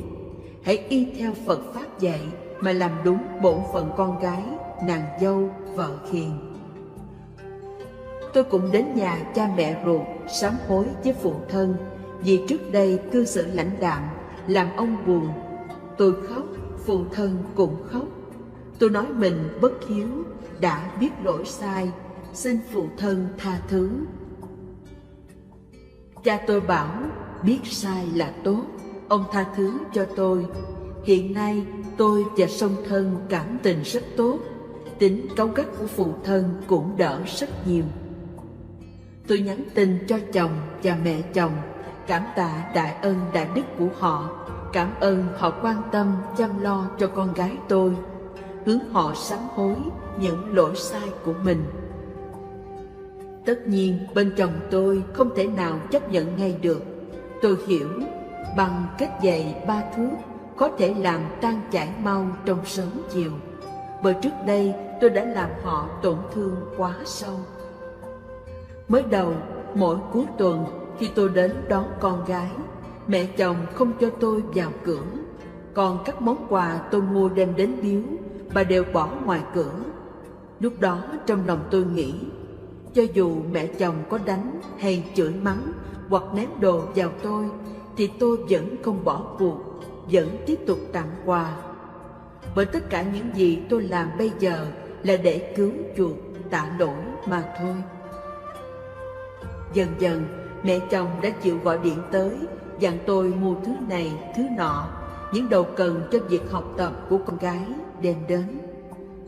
Cuối tuần, khi chồng tôi tới đón con, anh cũng ghé vào nhà xem tivi đôi chút. Mặc dù không trò chuyện cùng tôi, không ăn cơm tôi nấu, thì tôi cũng rất cảm ơn rồi. Tôi luôn giữ nhà cửa sạch sẽ. Anh tới thì tôi luôn pha trà nóng bưng lên mời. Do anh thường đi làm, tôi bảo anh để y phục dơ cho tôi giặt. Giải thích là mẹ đã rất cực nhọc rồi, nên để tôi làm tiện hơn. 6. Cải biến triệt để. Khi trong lòng không còn đòi quyền lợi cho mình, toàn tâm toàn ý chăm sóc người, chỉ muốn biểu lộ lòng tạ ơn, chỉ muốn làm được chút gì đó cho người.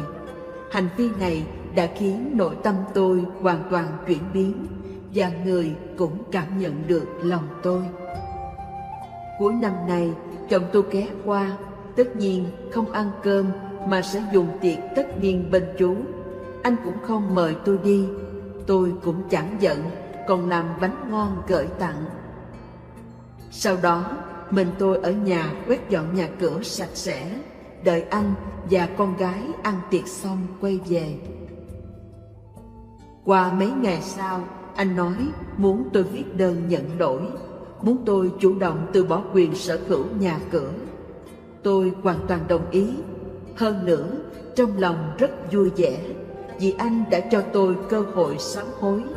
Tôi viết 2 đêm thì xong. Lúc này chồng tôi chủ động nói sẽ tặng tôi 20% sản quyền, nhưng tôi không hề yêu cầu, còn xác nhận mình tự nguyện buông bỏ tất cả sản quyền phòng ốc. Trước đây tôi xem trọng nhất là tài sản, nhưng bây giờ tôi thực tâm muốn buông bỏ hết mọi vật chất mà xưa kia tôi rất chú trọng. Bạn biết không, buông xả rồi thì trong lòng phi thường thoải mái, nhẹ nhõm. Tôi tận hưởng niềm kinh an khoái lạc chưa từng có. Đây là điều tôi thu được quá lớn lao. Qua xuân tôi vẫn kiên trì làm những gì cần làm. Quét dọn vệ sinh, lau nhà sạch sẽ, nhiệt tình làm cơm nấu bếp. Tôi lưu tâm nghiên cứu các món chay ngon để nấu đãi người. Ngày xưa tôi vốn là cô gái lười nhác, nhưng bây giờ dù anh chỉ ghé thoáng qua thì thức ăn, nước uống, chăn bền, ghế, giường tôi đều giữ sạch sẽ. Bất kể anh có đến ở hay không, có dùng cơm hay không, thì tôi luôn làm mâm cơm tươm tất để sẵn. Lâu dần anh cũng nhận ra tôi có thay đổi, bắt đầu giao hảo tốt hơn. Một ngày trung tuần tháng 3 năm nay, hôm đó trời rất đẹp. Anh bỗng đến bảo tôi thu xếp hành lý, giải thích là bạn anh vừa mua xe, mời cả nhà chúng tôi đồng đi du ngoạn. Tôi ngoan ngoãn chuẩn bị hành lý, dẫn con gái cùng đi. Trong chuyến du hành, anh mua kẹo mạch nha cho tôi ăn. Nhưng mạch nha dẻo quá nên tôi ăn lúng túng, dính tùm lum, khiến anh bật cười. Chúng tôi du ngoạn rất vui. Con gái tôi rất vui sướng. Cả ba chúng tôi cùng hạnh phúc. Niềm hạnh phúc mấy năm rồi chưa từng có. Từ lần đi chơi đó về, anh bắt đầu ăn cơm tôi nấu. Chúng tôi bắt đầu giao lưu cảm thông nhiều hơn. Năm nay, ngày mùng 1 tháng 5, tôi và chồng đồng lên núi lạy Bồ Tát Địa Tạng Vương, ngụ lại núi một đêm. Buổi khuya nghe trong chùa tụng kinh khóa sáng, trong lòng đối với Bồ Tát bỗng thấy lưu luyến vô hạn. Tháng 10 năm nay, em gái tôi sắp kết hôn. Chúng tôi hẹn nhau sẽ đi bái Bồ Tát Địa Tạng. 7. Hạnh phúc như mơ. Bây giờ trong cuộc sống, chỗ nào cũng nhìn thấy tấm lòng tốt của chồng tôi bàn bạc. Khi anh ở nhà thì từ sáng sớm đã thức dậy, nấu nước nóng, pha trà, đặt bên cửa sổ. Đợi con gái và tôi thức dậy rồi thì có trà ấm nóng để uống. Khi tôi và con gái đi đánh răng rửa mặt thì anh vào xếp mền. Tôi bảo anh đừng xếp, để đấy lát nữa tôi làm. Nhưng anh dịu dàng nhìn tôi, vừa gấp xong cái mền. Tôi thật là không tròn phận vợ. Khi tôi tình cờ nói thích ăn sầu riêng thì hôm sau anh lập tức mua về, còn mua thêm quả vải to ở tận Sơn Trúc. Anh giải thích phải ăn sầu riêng chung với trái vải Sơn Trúc, như vậy mới tốt, nếu không sẽ dễ bị nóng lắm. Anh thật là ông chồng chu đáo quá đi. Đúng lúc bạn bè tới thăm, tôi cùng họ dùng sầu riêng. Từ sở làm anh gọi điện về, hỏi tôi ăn có ngon không. Không phải vì lời hỏi thăm mà chính cung cách thể hiện tấm lòng quan tâm ân cần của anh khiến tôi thấy ấm áp vô hạn. Bây giờ mẹ chồng hàng ngày đều thay tôi đón con gái giùm. Bà dành cho tôi rất nhiều sự thoải mái. Để tan sở, tôi có thể đi làm những gì mình thích. Tôi thầm tri ân bà. Mẹ chồng còn luôn gọi điện dặn tôi chú ý. Khi trong người bị nóng thì phải ăn gì, bụng không thoải mái nên ăn gì. Thật là nhà có người già như có trân bảo vậy. Bình thường trong sinh hoạt, chồng tôi rất tế nhị. Anh quan tâm lo cho tôi từng chút, luôn kiểm tra xe để tôi chạy an toàn. Khi tôi đi họp bạn, anh âm thầm nhét tiền vào bóp tôi, sợ tôi không đủ dùng. Ngày cuối tuần, anh chẳng nói lời nào, dẫn tôi đi đến tiệm quần áo. Tôi ngỡ anh muốn mua y phục cho mình, ai ngờ anh toàn mua cho tôi. Ngày nghỉ, anh chở tôi đi ăn thức chay ngon ở khu phố lớn. Tôi là chúa ưa ăn hàng, rất khoái tẩm bổ thân thể đó nha. Sau khi ăn xong thì anh dẫn tôi đi xem phim. Cuối tuần trước, anh chở tôi đến khu đại lâu cao 46 tầng để ngắm cảnh. Những gì anh làm cho tôi đều biểu lộ tình thương nồng ấm. Tôi đứng bên sông say sưa ngắm cảnh, góc độ nào cũng đẹp. Tôi nhìn thấy hòn ngọc Đông Phương, trung tâm Hoàng Châu, trung tâm Thượng Hải, đẹp quá trời đi. Rồi tôi nhìn sang anh, thầm nghĩ tấm lòng anh mới là đẹp nhất, đẹp hơn mọi mỹ cảnh quanh đây. Anh đối với tôi thật ấm áp, chan hòa tình thương, khiến tôi như tan biến trong đó. Cuộc sống gia đình hạnh phúc quá tuyệt vời mà tôi có được đây chính là nhờ Phật Pháp, nhờ chư thiện tri thức đã chỉ dẫn tôi, giúp tôi thức tỉnh, nguyện sửa đổi mình, phát tâm sám hối, tri ân. Biết nhìn điểm tốt nơi người bên cạnh mình, từ bỏ lòng ích kỷ nhỏ nhen, hiểu rằng sống nên biết cho ra, thay vì cứ đòi nhận. Kể từ đó tất cả đều thay đổi. Tôi không ngờ mình lại thu hoạch quá nhiều điều phi diệu, đến nỗi tôi chỉ biết kinh ngạc và mừng vui bất tận. Hiện tại tôi chỉ có thể công phu vào lúc rảnh, do bận đi làm, bận lo cho gia đình. Dù thời khóa công phu được tôi dành cho thời gian rất ít, nhưng đối với Phật Pháp, tín tâm tôi càng lúc càng mạnh. Tôi không còn chấp vào quá khứ để khổ đau, tiếp tục học tập thực hành Phật Pháp, vui với hạnh phúc an lạc hiện tại. Trước mắt, tạm thời chồng tôi vẫn chưa hiểu việc tu trì tụng kinh của tôi. Vì không muốn làm phiền anh nên tôi thường tụng thầm, niệm Phật, niệm Bồ Tát Địa Tạng Vương, âm thầm tiếp tục hồi hướng cho chúng sinh, cho thế giới. Ghi thêm, hôm kia chúng tôi đi làm giấy tờ nhà, anh lại ghi tên tôi vào. Hy vọng câu chuyện của tôi sẽ giúp các chị em phụ nữ đồng cảnh ngộ còn đắm trong vô minh đau khổ sẽ tìm được lối thoát giống như tôi. Lời bình. Anh chồng trong đây là người tử tế có trách nhiệm. Anh không hề lăng nhăng hay dở thói trăng hoa trong suốt thời gian dài xa cách bất hòa với vợ. Viên viết bài tự thuật này trong trạng thái hoàn toàn tỉnh giác, nên luôn thấy ưu điểm bên nhà chồng và sẵn sàng tự nhận chỗ sai của mình. Cô đã nếm vị ngọt nhờ vào lòng chân thành hành trì pháp Phật và tu sửa bản thân.